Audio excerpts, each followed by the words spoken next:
Yo lut. Yo lut.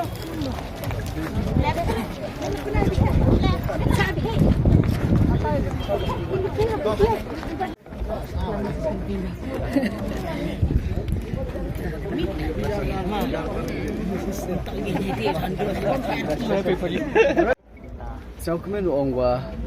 hagijing yele wa yo ya contest lang wa kibi tuan ki candidate hagijing yele woro I em jar jar kate gajing mu gajing perchang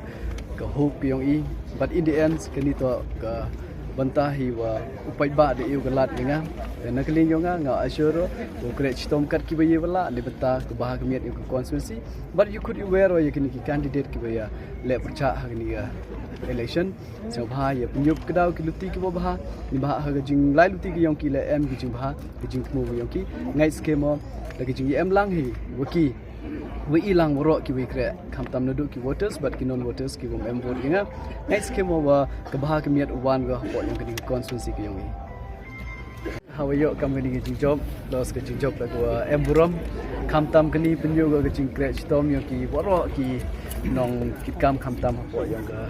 6 clear constituency ki support inga siang komen ong woro kat gini ki sngi ki do thiai me ki sngi de yo to so bo bang ma thiang ngai skim mo gini ga jingmaya yong ki paidbah wo yai ne yai piting ga kat wadang em por ki sngi yong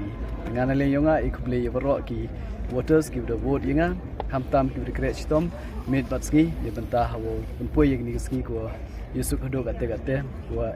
em kete jingkermen ne banta constituency ngai skemi wow yo ikre lang hele chirup hagini ki san tuli ki stem du dongwan khnang wa ko constituency yo man ko godang ku chu de ni chikman khublei chi bonyo